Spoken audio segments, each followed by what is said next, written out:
उषा कविता का सार। प्रस्तुत कविता उषा सूर्योदय के ठीक पहले का पल पल परिवर्तित प्राकृतिक दृश्य का सप्त चित्र है। कवि ने बिंबों के द्वारा प्रकृति गति को शब्दों में बांधने का अनुभव प्रयास किया है। बहुत सुंदर सा प्रयास किया है। कवि ने देखा कि प्रातःकाल आकाश बहुत नीले शंख के समान था। कवि को ऐसा लग रहा जैसे वह कोई राख से लिपा हुआ चौका हो जो गीला पड़ा है। फिर उसे लगा कि आकाश कोई बहुत काली सिलबट्टा जिस पर लाल केसर पीसकर उसको धो दिया गया है। सूर्योदय से पूर्व का आकाश स्लेट के समान है जिसके ऊपर लाल खड़िया या चाक मल दिया गया हो। नीले आकाश में उषा ऐसा प्रतीत हो रहा है जैसे कि पानी की गौरी झिलमिलाती पानी में किसी की गौरी झिलमिलाती दी है हिल रही है। सूर्योदय होते उषा का जादू यह समाप्त हो जाता है। ठीक है, धन्यवाद प्यारे बच्चों। जय हिंद, जय भारत। जय हिंद प्यारे बच्चों, आज मैं आपके लिए कक्षा 12 अनिवार्य हिंदी की उषा कविता लेके आई हूँ, जिसमें मैंने शमशेर बहादुर सिंह की कविता, जिसका परिचय मैंने जीवन परिचय पहले की वीडियो में डाल चुकी हूँ। अब ये उषा कविता बहुत अच्छी कविता है। उषा कल सवेरे।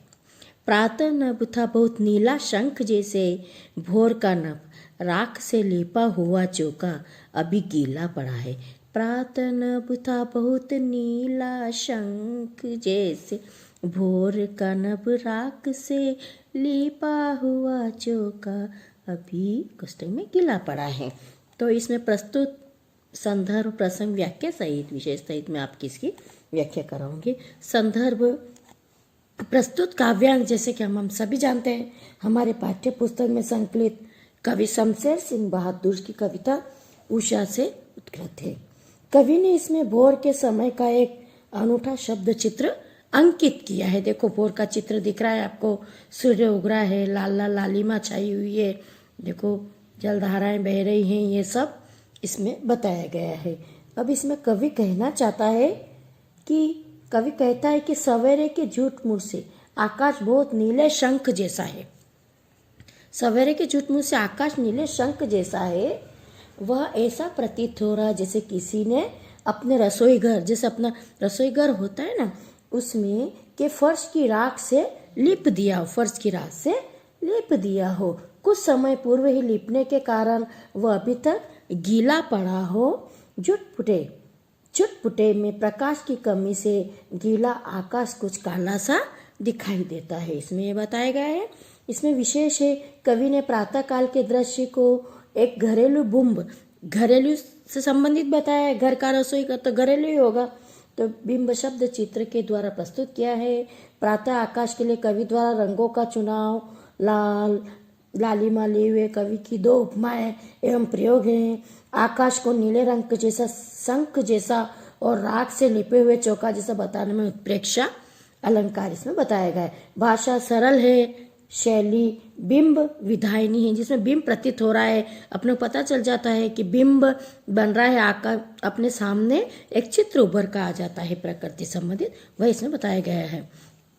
अब नेक्स्ट लाइन है, बहुत काली सिल जरा से लाल केसर से कि जैसे धूल गई हो, स्लेट पर या लाल खड़िया चाक मल दी हो किसी ने। बहुत काली सिल जरा से लाल केसर से कि जैसे धूल गई हो, स्लेट पर या लाल खड़िया चाक मलती हो किसी ने। संदर्भ प्रसंग ये है भैया, प्रस्तुत काव्यांश हमारी पाठ्य पुस्तक में संकलित कवि शमशेर बहादुर सिंह की कविता उषा से लिया गया है। कवि अनूठे उपमानों से प्रातः काल के आकाश के शब्द चित्र प्रस्तुत कर रहा है। व्याख्या, सवेरे से झुटमुटे के कारण प्रकाश की कमी से नीला आकाश कुछ काला सा लग रहा है। नीला आकाश कुछ काला सा लग रहा है, जैसे बहुत काली सिल पर लाल केसर पिसकर धुल गई है। बहुत काली सिल पर लाल केसर पिसकर धुल गई है। यहाँ आकाश काला सिल है तथा उषा की लालिमा लाल केसर है। यह दृश्य ऐसा लग रहा है जैसे काली स्लेट, जो अपन बचपन में पढ़ने जाते थे बच्चे, सबसे पहले स्लेट पे सिखाया जाता था गांव के अंदर। तो पर किसी सभी जगह स्लेट पे सीखते थे, हम भी बचपन में उसी में सीखे। पर किसी ने लाल रंग की चाक मल दी हो, जैसे काली स्लेट, आकाश तथा लाल चाक उषा की लालिमा को व्यंजित करता है। अब विशेष है, इसमें विशेष भी आपको बच्चों परीक्षा में लिखना पड़ेगा। आकाश के लिए काली सील तथा स्लेट अनूठे और सटीक उपमान है। कवि ने इसे बताया, शमशेर बहादुर सिंह कवि ने। नीले आकाश में उषा को हल्की लालिमा के दृश्य को अंकित करने के लिए लाल केसर से गुला होना, स्लेट पर लाल खड़िया मला देना भी जाने पहचाने घरेलू बिंदु हैं। अंशों में उत्प्रेक्षा और संदेह अलंकार है और काव्यांश में प्रयोगवती काव्य की झलक है। तीसरी पॉइंट में आपको अगले वीडियो में बताऊंगी। नील जल में या किसी की गौर झिलमिल देह, जैसे हिल रही हो और जादू टूटता है। इस उषा का अब सूर्योदय हो रहा है। इस उषा का अब सूर्योदय हो रहा है। प्रस्तुत संदर्भ एवं प्रसंग के बारे में बताने जा रही हूँ। प्रस्तुत काव्यांश हमारी पाठ्य पुस्तक में संकलित कवि शमशेर बहादुर सिंह की कविता उषा से लिया गया है। इस अंश में कवि सूर्य के निकलने से